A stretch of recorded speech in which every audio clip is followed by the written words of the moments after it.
Now that your husband's gone, Grieve, pack your stuff and don't ever come back, my daughter-in-law said at dinner. My son didn't say a word, just smiled and nodded. This house was never really yours anyway. I didn't argue. I quietly got up, walked away, and left the home I helped build. The next morning I went to the bank. Now that your husband's dead, Grieve, pack your bags and never come back. Can you believe those words came from my own daughter-in-law, at a tea dinner, with my son just smiling and nodding?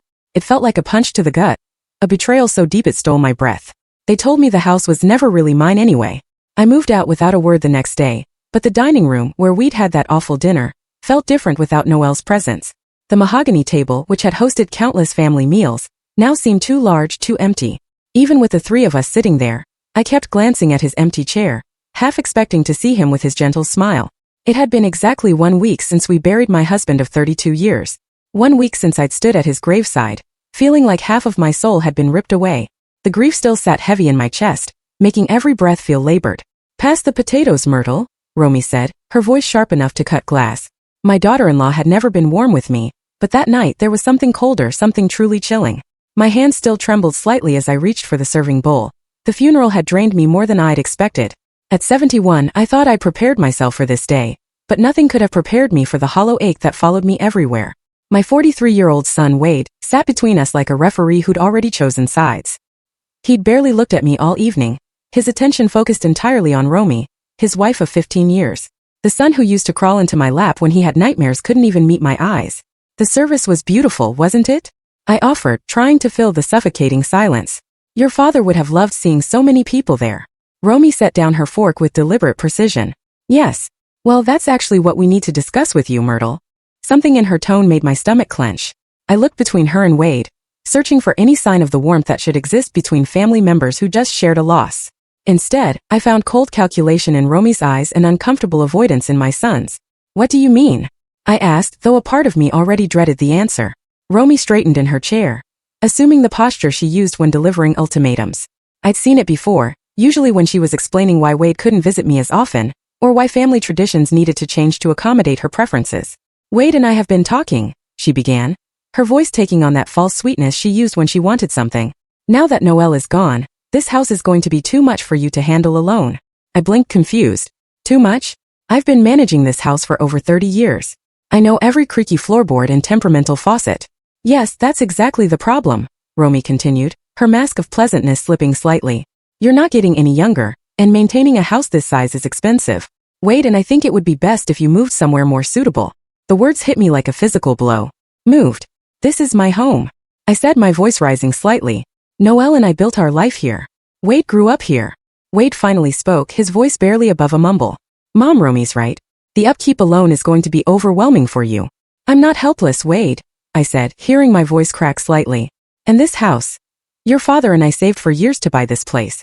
Every room holds memories of our life together. Romy's expression hardened. Memories don't pay utility bills or property taxes. Be practical, Myrtle. I stared at her. This woman who'd systematically pushed me out of my son's life for 15 years. The woman who'd convinced Wade that Sunday dinners with his mother were too much pressure, and that holiday visits needed to be balanced between families, which somehow always meant more time with her relatives. What exactly are you suggesting? I asked, though I could feel the answer forming like ice in my stomach.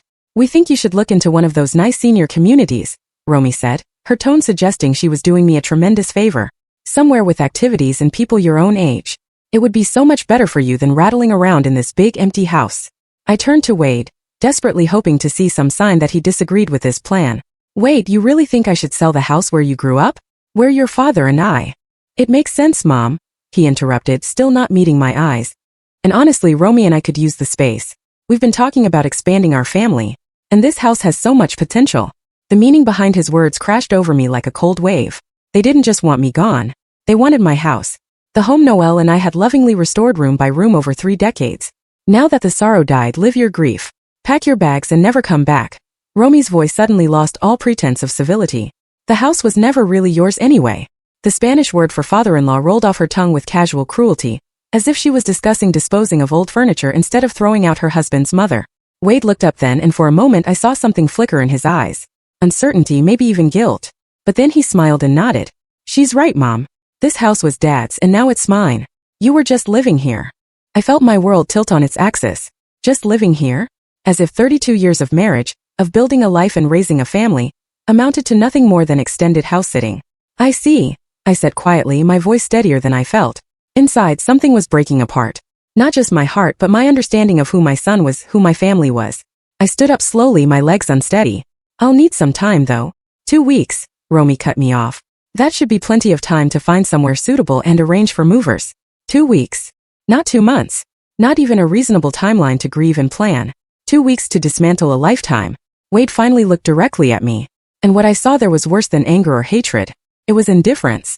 Complete, casual indifference to my pain. It's for the best, Mom, he said, as if he was convincing himself as much as me. You'll see. I walked upstairs to the bedroom I'd shared with Noel. Each step felt like I was climbing a mountain. The room still smelled like his cologne, and his reading glasses were still on the nightstand where he'd left them the night before his heart attack. I sat on the edge of our bed and stared at my reflection in the dresser mirror. The woman looking back at me seemed older than 71. Her silver hair limp and her blue eyes dulled by shock and grief. In 2 weeks, I would have to leave this room where I'd said goodbye to Noel just 7 days ago. I would have to pack up 32 years of marriage into boxes and surrender it all to a son who just told me I'd never really belonged here anyway. But as I sat there in the gathering darkness, something else began to stir beneath the grief and shock. A small, hard kernel of determination. Noel had always been the one who handled our finances, but he taught me to be thorough, to pay attention to details. Tomorrow I would start making arrangements. I would call the bank and begin the process of figuring out exactly what I was entitled to. Because if Wade and Romy thought they could just erase me from this family without consequence, they might be in for a surprise. The first thing I needed to do was understand exactly what Noel had left behind and to whom. The morning sun felt different, streaming through the kitchen windows as I sat alone at the breakfast table, nursing my second cup of coffee. 10 days had passed since that awful dinner, and the house felt like it was holding its breath, waiting for me to leave. Yesterday, I'd overheard Romy on the phone with a contractor, scheduling estimates for once the old woman moves out. I'd spent those 10 days in a strange bubble of numbness, mechanically sorting through belongings and trying to ignore the growing knot of anxiety in my stomach. But this morning, I finally felt ready to face the practical matters no one would have expected me to handle. The drive to First National Bank took 15 minutes through the familiar streets of our neighborhood. I'd been making this same drive for over 20 years, usually with Noel in the passenger seat, handling our banking business while I waited in the car. He'd always been protective of our finances, not because he didn't trust me, but because he said it was one less thing for me to worry about. Now I wished I'd paid more attention. Mrs. Patterson, the bank manager, greeted me with the careful sympathy reserved for recent widows. Mrs. Henderson, I was so sorry to hear about Noel. He was such a gentleman, always asking about my grandchildren. Thank you, Helen. He spoke fondly of you too. I settled into the chair across from her desk, my purse clutched tightly in my lap. I need to understand my financial situation. Noel handled everything, and I'm afraid I'm rather lost. Helen's expression softened with understanding. Of course, let me pull up your accounts. She turned to her computer, fingers clicking across the keyboard. After a moment, her eyebrows rose slightly. Oh my, is something wrong? My heart jumped. Had Wade and Romy somehow already gained access to our accounts? Not wrong exactly. It's just, there are quite a few accounts here, more than I was expecting. Helen's voice held a note of surprise. Let me start with a joint checking account you and Noel used for household expenses. She printed out a statement and slid it across the desk. The balance was modest but comfortable, enough to cover my expenses for several months if I was careful. Relief flooded through me. At least I wouldn't be destitute. Now, Helen continued, there's also a savings account in both your names. Another sheet of paper appeared. This balance was significantly larger, enough to sustain me for years if necessary. That's wonderful, I said, feeling some of the tension leave my shoulders. Noel was always careful about saving. Yes, he was very methodical, Helen agreed, but she was still frowning at her screen. Mrs. Henderson, I'm seeing several other accounts here that I need to verify. Some appear to be in your name only. When was the last time you reviewed your complete financial portfolio with Noel? My name only? I echoed, confused. That doesn't sound right. Noel managed all our finances. Helen's fingers flew over the keyboard again. According to our records, there are 4 additional accounts. 2 CDs, a money market account, and this is interesting, a trust account that was established 5 years ago. My head began to spin. I don't understand. Noel never mentioned any of this to me. May I ask, did your husband ever express concerns about your family situation? Sometimes clients establish separate accounts as a form of protection. The question caught me off guard. Protection from what? I'm not sure what you mean. Helen hesitated, clearly choosing her words carefully. Sometimes when clients have complex family dynamics, perhaps concerns about inheritance disputes or external pressures, they take steps to ensure their spouse's financial security. I thought about Noel's behavior over the past few years. How he'd started asking pointed questions about Romy's spending habits. How he'd grown quiet whenever Wade mentioned their financial struggles. How he'd insisted on handling all our banking personally, never allowing Wade to accompany him, even when our son offered. Can you tell me about these other accounts? I asked, my voice barely above a whisper. Helen printed several more pages. The first CD has been rolling over annually for 7 years. The second was opened 3 years ago. The money market account has been receiving automatic transfers from your joint checking account. Small amounts, $50 here and there, but over time. She handed me the statements. The numbers swam in front of my eyes. These weren't modest emergency funds. These were substantial amounts of money, enough to buy a house, enough to live comfortably for decades. How is this possible? I asked. I never signed anything. I never actually. You did, Helen said gently, pulling out a file folder. Your signatures are on all the paperwork. It appears Noel brought you in to sign documents, probably telling you they were routine banking updates or insurance forms. I stared at the paper she showed me. There was my signature dated and witnessed on forms I didn't remember signing, but looking at the dates I could place some of them. The day we'd come in to update our address after the house numbers changed. The time we'd switched to a new type of checking account. He never told me what I was really signing, I whispered. It's not uncommon, Helen said carefully. Some spouses prefer to handle the details to avoid causing stress or confusion. And legally, everything is above board. These accounts are legitimately yours. I tried to process what this meant. While Wade and Romy were measuring my kitchen and planning their renovations, while they were treating me like a burden to be disposed of, I had resources they knew nothing about.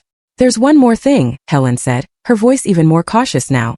The trust account I mentioned, it's been receiving transfers from a business account for the past 5 years. The Henderson Construction Trust. I believe that was your husband's company. Yes, but Noel sold the business when he retired. Wade said the money from the sale was barely enough to pay off debts. Helen consulted her screen again. According to our records, the business account is still active. There have been regular deposits. And then transfers to your trust account. Mrs. Henderson, I think you need to speak with the business accountant. There may be more to your financial picture than you realize. I left the bank in a daze, my purse heavy with account statements and printouts. Instead of driving straight home, I pulled into the parking lot of a small cafe and sat in my car, reading through everything Helen had given me. The numbers didn't lie. Somehow, without my knowledge, Noel had been systematically protecting me. Every account, every investment, every trust fund was structured to ensure I would be financially independent. As I studied the trust account statements, a pattern emerged. The deposits corresponded with Wade's visits over the past 5 years. Always larger amounts after Wade had asked his father for small loans, or when Romy had hinted about their financial struggles.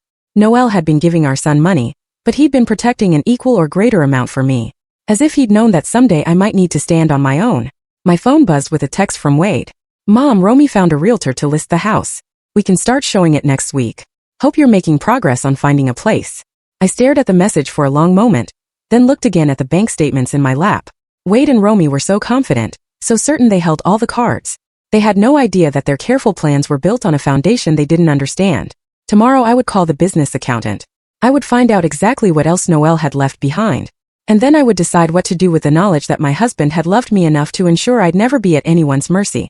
The grief was still there, as fresh and sharp as ever. But underneath it, something else was growing. A quiet strength I hadn't felt in years. The accounting office of Morrison and Associates sat in a modest strip mall between a dry cleaner and a tax preparation service. I'd never been here before. Noel had always handled the business meetings himself, claiming it was boring paperwork that would only give me a headache.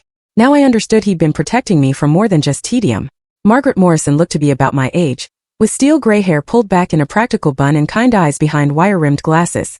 She'd been handling Henderson Construction's books for over 15 years, and her expression when I'd called yesterday had been carefully neutral. Mrs. Henderson, she said, gesturing to a chair across from her cluttered desk. First, let me offer my condolences. Noel was a good man and an honest businessman. I'm going to miss our quarterly meetings. Thank you. I wish I could say I knew him as well in business as you did. I settled into the chair, my new bank statements tucked safely in my purse. I'm trying to understand our financial situation, and the bank mentioned ongoing business income that I wasn't aware of. Margaret's eyebrows rose slightly. You weren't aware? That's unusual. Noel spoke about you often and I assumed. She trailed off, seeming to reconsider her words. Please, I need to understand what's been happening. My son tells me the business was sold years ago and barely covered its debts. Sold? Margaret looked genuinely confused. Mrs. Henderson, Henderson Construction wasn't sold. It was restructured. She turned to her computer, pulling up files. 5 years ago, Noel transferred ownership of the company assets into a trust, the Henderson Construction Trust. You're listed as the primary beneficiary. The room seemed to tilt slightly. I'm the owner of the construction company? Well, the trust owns it and you own the trust. It's been quite successful, actually. Your husband was very careful about the contracts he accepted after the restructuring. Smaller jobs, reliable clients, steady income rather than the boom and bust cycle of larger commercial projects. She printed out several pages and handed them to me. These are the profit and loss statements for the past 5 years. As you can see, the company has been generating consistent revenue. I stared at the numbers, my hands trembling slightly. The annual profits were substantial, more than enough to explain the regular deposits I'd seen in the trust account statements. But Noel retired, I said weakly. He wasn't working anymore. He stepped back from the day-to-day operations, yes, but he maintained oversight and handled the larger strategic decisions. The actual construction work has been managed by Tom Bradley. I believe you know him. I nodded. Tom had worked for Noel for over 20 years, starting as a young apprentice and working his way up to foreman. He'd been at the funeral, one of the few people there who'd seemed genuinely grief-stricken. Tom has been essentially running the company for the past 5 years, Margaret continued. Noel structured it so that Tom receives a percentage of the profits as a performance bonus, which has kept him motivated and loyal. It's been a very successful arrangement. Why didn't Noel tell me any of this? The question came out as barely a whisper. Margaret hesitated, clearly uncomfortable. Mrs. Henderson, this might not be my place to say, but Noel was concerned about family pressures. He mentioned that your son had been struggling financially, and that his wife had expensive tastes. Noel worried that if the family knew about the continued business income, there would be expectations and demands that might compromise your future security. The pieces were falling into place with devastating clarity.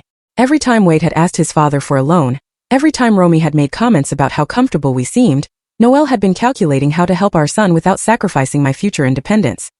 He was protecting me, I said, the words heavy with realization. He was protecting both of you in different ways, Margaret said gently. The loans he made to Wade over the years were substantial, but they came from the business operating account, not from your personal assets, and he was very careful to document everything properly. She pulled out another file folder. These are copies of all the loan agreements between the business and your son. Noel insisted on treating them as formal business transactions with payment schedules and interest rates. I opened the folder with shaking hands. Page after page of loan documents, each one signed by both Noel and Wade. The amounts were staggering, tens of thousands of dollars over the past 5 years, supposedly for Wade's various business ventures and investments. Has Wade been making payments on these loans? I asked, though I already suspected the answer. Margaret's expression grew uncomfortable. The payment schedule shows significant arrears. As of last month, the outstanding balance with accumulated interest is approximately $87,000. The number hit me like a physical blow. Wade owed the family business, my business, nearly $90,000 while simultaneously claiming his father had left nothing but debts. What happens to these loan obligations now? I asked. They transfer with the business assets. As the new owner of the trust, you have the legal right to demand payment or restructure the terms as you see fit. I thought about Wade and Romy measuring my kitchen, planning their renovations, discussing when they could start showing the house. They were so confident, so certain they deserved everything Noel had built. There's one more thing you should know, Margaret said, her voice even more careful now. Last month, your son contacted me directly. He said that with his father's passing, he'd be taking over management of the business affairs. He asked me to prepare transfer of ownership documents, and I told him I'd need written authorization from the trust beneficiary. From you. He seemed surprised that you were involved in the business structure at all. So Wade had been planning to claim the business along with the house, assuming I was too grief-stricken and naive to understand what was happening. The betrayal cut deeper than I thought possible. Margaret, I need to ask you something confidential, I said. If I wanted to maintain the current business structure with Tom continuing to manage operations, would that be feasible? Absolutely. Tom has been hoping to hear from you. Actually, he's concerned about the company's future and his own job security. If you're willing to maintain the status quo, I think you'd find him very reliable and grateful for the opportunity to continue. I gathered up all the papers, my mind reeling with the implications of what I'd learned. The business was mine. The substantial debt Wade had accumulated was real and legally enforceable, and neither he nor Romy had any idea that their plans were built on a foundation of lies and assumptions. I'd like to schedule a meeting with Tom as soon as possible, I said, and I want to understand all of my options regarding the outstanding loans. Of course. Shall I call Tom this afternoon? Yes, please.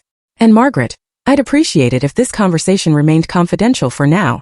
Absolutely. Client confidentiality is sacred in this business. As I drove home, my phone buzzed with another text from Romy.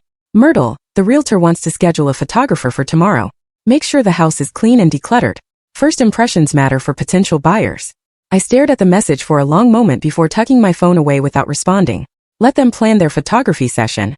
Let them imagine their future in my house, spending money they thought they'd inherited. They had no idea that the foundation they were building their dreams on was about to crumble beneath them. That evening, I sat in Noel's study for the first time since his death, surrounded by his carefully organized files.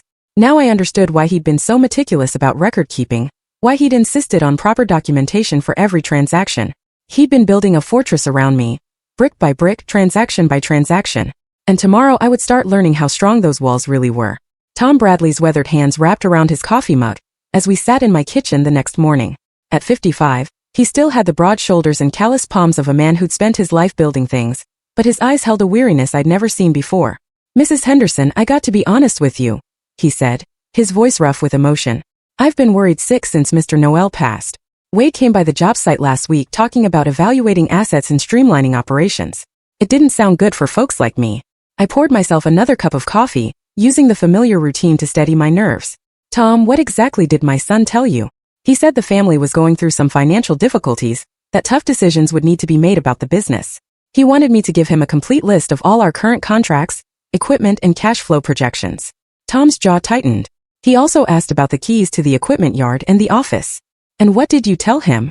"That I'd need to talk to whoever was actually in charge. Now, Mr. Noel always told me that if anything happened to him, I should wait for proper instruction from the legal owner." Tom met my eyes. "He never said it would be Wade." Relief flooded through me. Noel had prepared for this scenario, ensuring that Tom would be a guardian of the business rather than simply handing it over to anyone who claimed authority. "Tom, I need to share something with you. But I need your word that this conversation stays between us for now." His expression grew serious. "You have it, ma'am." I spread out the documents Margaret had given me the day before. "I own Henderson Construction. Not Wade, not the estate. Me. Noel transferred everything into a trust 5 years ago. And I'm the beneficiary." Tom's eyes widened as he studied the papers. "Well, I'll be damned. Pardon my language, ma'am, but Mr. Noel was always thinking 3 steps ahead." He was indeed. "And according to these records, the business has been quite profitable under your management." A flush of pride crossed Tom's features. "We've built a good reputation, Mrs. Henderson. Steady clients, quality work, fair prices. Mr. Noel taught me that repeat customers are worth more than any single big score." "I want you to continue exactly as you have been," I said. "But I need to understand something. Wade has been less than honest about the family's financial situation. Can you tell me about any interactions you've had with him regarding business matters?" Tom's expression darkened. "There have been several over the years. He'd come around when Mr. Noel wasn't there, asking about cash flow, wanting to know about upcoming payments from clients. A couple times he suggested that maybe the business could help him out with some temporary funding for investment opportunities." "And what did you tell him?" "That he'd need to talk to his father." "I'm not stupid, Mrs. Henderson. I could see what was happening." Tom's voice grew harder. "Last year, he actually showed up at the bank the same day we deposited a big payment from the Morrison office building project. Just coincidence," he said, but he was mighty interested in talking to the teller about the deposit." My stomach clenched. Wade had been monitoring the business income, probably trying to time his requests for loans to coincide with maximum available cash.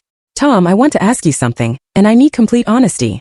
Do you think Wade understands how much money has been flowing through this business?"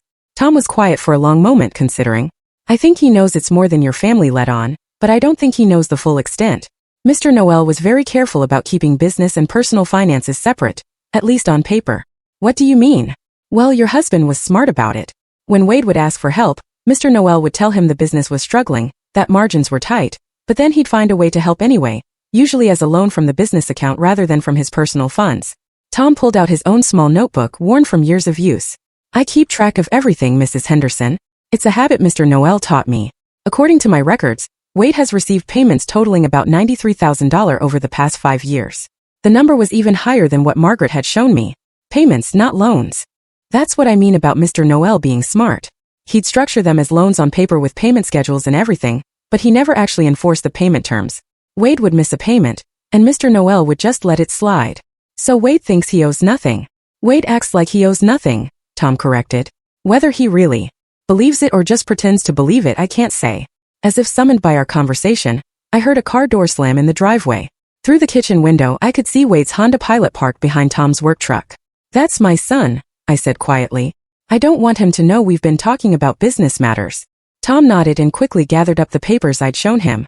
Mrs. Henderson, whatever you decide to do, you have my full support. Mr. Noel was a good man, and he trusted you enough to put everything in your name. That's good enough for me. Wade walked in without knocking, something that would have irritated Noel, but which I'd learned to accept over the years. Morning, Mom, he said, barely glancing at Tom. I wasn't expecting company. Tom stopped by to check on me, I said smoothly. You know how thoughtful he's always been. Right. Wade's attention was already elsewhere, his eyes scanning the kitchen as if evaluating it for resale. Actually, Tom, I'm glad you're here. We need to talk about the business situation. Tom's expression became carefully neutral. Oh, yeah, with Dad gone, there are going to be some changes. The family needs to make some practical decisions about assets and ongoing obligations. Wade's tone was casual, as if he were discussing what to have for lunch. I see. And who's making these decisions? Wade blinked, clearly not expecting the question. The family, of course. I'll be handling Dad's business affairs going forward. Will you now? Tom's voice was carefully neutral, but I caught the slight emphasis on you. Mom, you might want to make some fresh coffee, Wade said, dismissing me as he always had when important conversations were taking place. Tom and I need to discuss some technical details. But I didn't move. For the first time in years, I stood my ground. I'll stay, thank you. This is my kitchen and Tom is my guest. Wade looked surprised but shrugged. Fine, Tom. I'll need you to prepare a complete inventory of all equipment, vehicles, and current contracts. I'll also need access to the business accounts, so I can assess the financial situation. I'd be happy to help with that, Tom said carefully. Who should I coordinate with regarding authorization for account access? With me, obviously. I have the legal authority to access Henderson construction accounts because... Wade's confidence wavered slightly. Because I'm Noel Henderson's son and heir. I see. And do you have documentation showing that you're authorized to act on behalf of the business? The kitchen fell silent except for the ticking of the old clock above the sink. Wade's face was reddening, and I could see him struggling between irritation and uncertainty. Look, Tom, I don't think you understand the situation here, Wade said, his voice taking on the condescending tone he used when he felt challenged. This isn't a hostile takeover. I'm trying to clean up Dad's affairs and make sure everyone gets taken care of, but I can't do that if you're going to make things difficult. I'm not trying to make things difficult, Tom replied evenly. I'm just trying to understand who I'm supposed to be taking orders from. Your father was very clear about proper procedures and documentation. Wade turned to me, clearly expecting support. Mom, explain to Tom that I'm handling Dad's business matters now. I looked at my son, this man who was planning to sell my house out from under me, who had accumulated nearly $90,000 in debt, while claiming his father left nothing behind. And I made my choice. Actually, Wade, I think Tom is right to ask for proper documentation, I said quietly. Your father was always very careful about these things. Wade stared at me as if I'd grown a second head. What are you talking about? I'm talking about making sure everything is handled properly and legally. Surely you can understand the importance of that. For the first time since this conversation began, Wade looked uncertain, and watching that uncertainty creep across his features, I felt something I hadn't experienced in years. Power. The phone call came at 7 in the morning, 3 days after my confrontation with Wade in the kitchen. I'd been expecting it. You can't question someone's assumed authority without consequences, especially when that someone is used to getting his way. Mom, we need to talk now. Wade's voice was tight with barely controlled anger. Romy and I are coming over. It's rather early, don't you think? This can't wait. We'll be there in 20 minutes. The line went dead before I could respond. I took my time getting dressed, choosing a navy blue dress that Noel had always said made me look dignified. If this was going to be a confrontation, I intended to face it properly. They arrived exactly 20 minutes later, Romy's heels clicking aggressively on the front porch. I opened the door before they could knock, maintaining the small advantage of being the hostess in my own home. Good morning, I said pleasantly, as if this were a social visit. Romy pushed past me into the living room, her designer purse clutched like a weapon. Wade followed, his face grim. They both remained standing, positioning themselves between me and the door in what I recognized as an intimidation tactic. Mom, I don't know what kind of game you think you're playing, Wade began. But Tom Bradley called yesterday and said he can't provide me with business information without proper authorization. What did you tell him? I settled into Noel's favorite armchair, the one with the best view of the room. I told him to follow proper procedures. Your father would have expected that. Proper procedures? Romy's voice was shrill. Wade is Noel's son and heir. What more authorization does anyone need? Legal authorization, I said calmly. The kind that comes with actual ownership. Wade's eyes narrowed. What are you talking about? Dad's will leaves everything to the family. I'm the executor, which means I handle all the assets until probate is settled. Actually, Wade, that's not quite accurate. I reached for the folder I'd placed on the side table, The one containing all the documents Margaret Morrison had given me. Wade and Romy both tensed as I opened it. Your father's will does indeed leave his personal possessions and this house to the family, I continued. But Henderson Construction isn't part of his estate. It hasn't been for 5 years. What are you talking about? Wade demanded. I pulled out the trust documents and set them on the coffee table between us. Henderson Construction has been owned by the Henderson Construction Trust since 2019. I am the sole beneficiary of that trust. The silence that followed was deafening. Romy reached for the documents first, her manicured fingers shaking as she scanned the legal language. Wade read over her shoulder, his face growing pale. This is impossible, Romy whispered. You don't know anything about business. You never even balanced a checkbook. You're right. I didn't. Your father handled all of that. But apparently he understood things about our family situation that I was too naive to see. Wade sank onto the sofa as if his legs had given out. But the business was struggling. Dad always said margins were tight, that there was barely enough to keep operations running. The business has been quite profitable, actually. Here are the financial statements for the past 5 years. I handed him another set of papers. Watching Wade's face as he processed the numbers was like watching someone realize they'd been playing chess, while everyone else was playing checkers. These profits. Wade's voice was barely audible. Where did this money go? Some of it went to you, Wade. Quite a lot of it, actually. I pulled out the loan documentation. $87,000 over 5 years, to be precise. Romy grabbed the loan papers, her eyes scanning frantically. These say loans, Wade. You told me those were gifts. You said your father was helping us get established. They were gifts, Wade said, but his voice lacked conviction. Dad never asked for payments. He never even mentioned payment schedules. Actually, he did, I said quietly. Margaret Morrison has copies of every conversation, every missed payment, every time your father chose to extend the terms rather than demand what you owed. I watched as the reality of their situation began to sink in. Wade had built his financial life on the assumption that his father's generosity would continue indefinitely. He'd probably borrowed against those expectations, made commitments based on money he thought was his. But this doesn't change anything, Romy said suddenly, her voice taking on a desperate edge. The house still goes to Wade. That's worth more than some little construction business. Is it? I asked mildly. Romy's eyes flashed with something between anger and panic. Don't play games, Myrtle. This house is worth at least $400,000. You're right. It's a lovely property. Of course, there is the matter of the mortgage. Wade looked up sharply. What mortgage? Dad said the house was paid off. It was but 18 months ago your father took out a home equity loan. Quite a substantial one, actually. I pulled out the final set of documents, the ones I discovered in Noel's study just yesterday, filed carefully in a folder marked emergency funds. A home equity loan for $350,000, I continued. The proceeds were transferred into the Henderson Construction Trust account, which means they became part of my inheritance. Romy's face went white. That's not possible. We would have known. We would have had to sign. Your father was the sole owner of the house at the time, I interrupted. I was listed as a spouse with rights of survivorship, but not as a co-owner. He didn't need anyone else's signature. Wade stared at the loan documents like they were written in a foreign language. But why would he do this? Why would he mortgage the house just to put money in a business account? For the first time since this conversation began, I allowed my carefully controlled emotions to show. Because he was protecting me, Wade.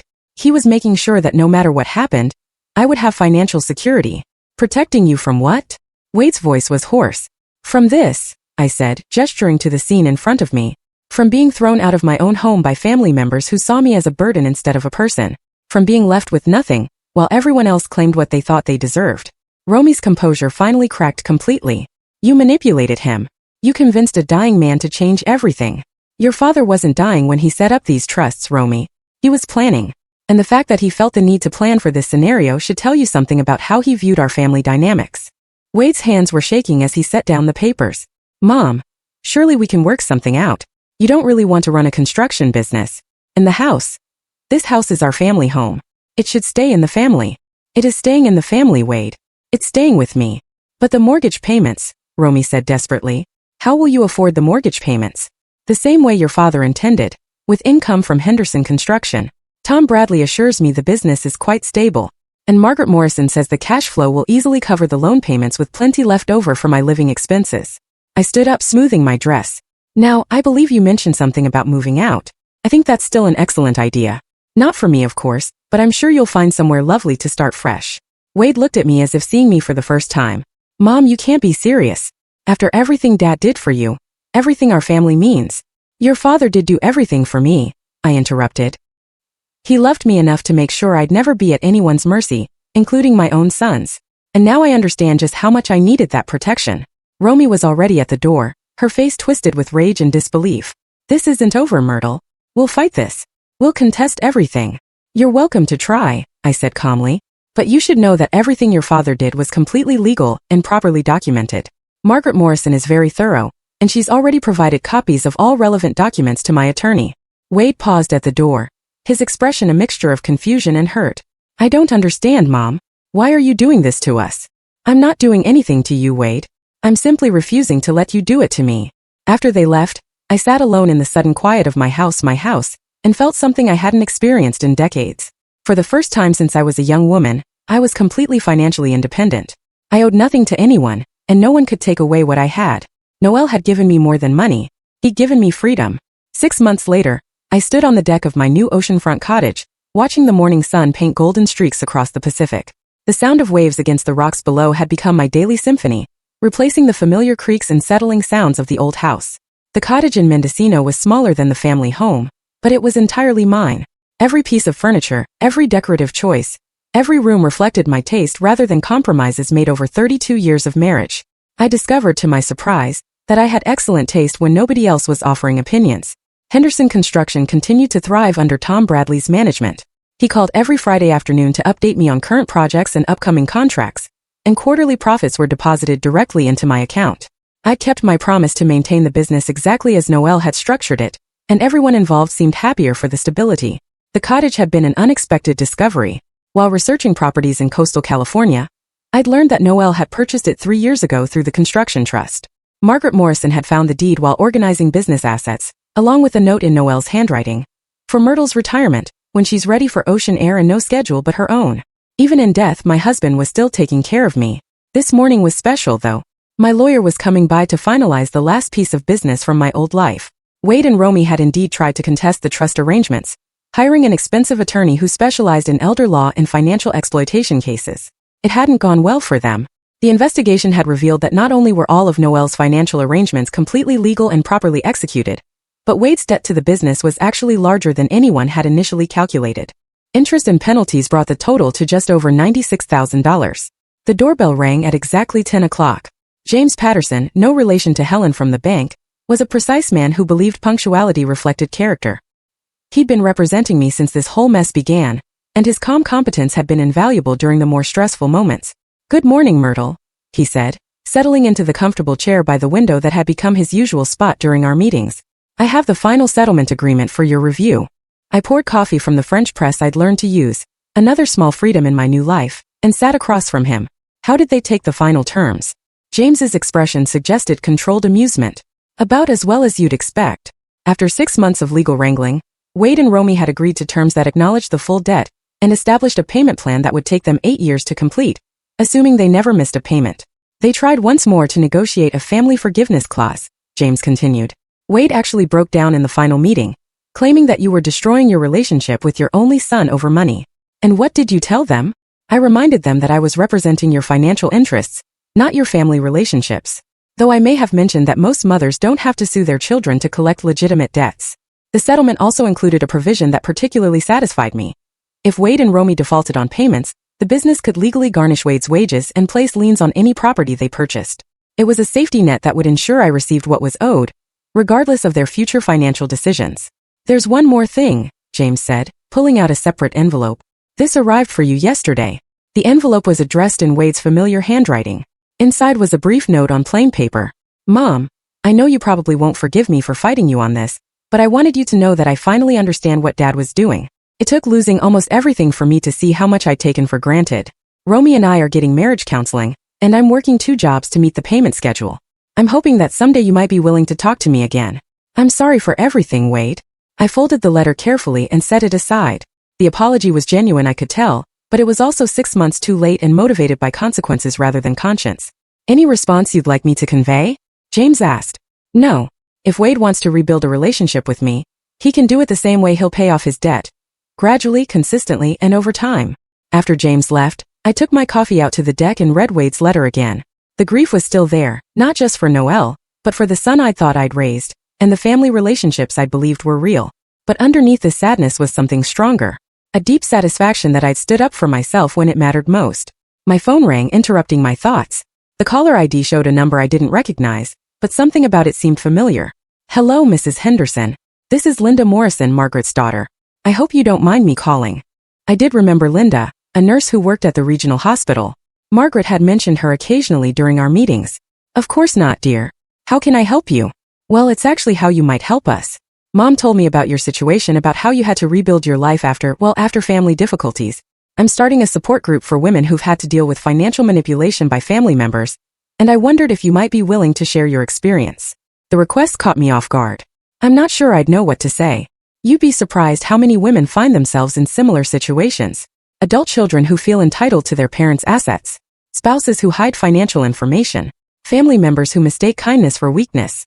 Your story could help other women understand their rights and find the courage to protect themselves. I thought about this for a moment, watching a pelican dive for fish in the bay below. 6 months ago, I'd been a grieving widow facing homelessness at the hands of my own son. Today, I was financially independent, living exactly where I wanted to live, accountable to no one but myself. When would you like me to speak? I asked. Really? You'll do it. I think I will, but not about revenge or legal battles. I want to talk about the difference between being a loving family member and being a doormat. About the importance of understanding your own financial situation. About the gift Noel gave me when he protected my future, even from our own son. We scheduled the speaking engagement for the following month. After hanging up, I realized that helping other women navigate similar situations felt like a purpose. A way to honor both Noel's protection and my own hard-won independence. That evening, I did something I'd started doing every night since moving to the cottage. I sat on my deck with a glass of wine and watched the sunset, taking time to appreciate the simple fact that this view, this peace, this freedom was entirely mine. No one could take it away from me. No one could vote me out of my own life.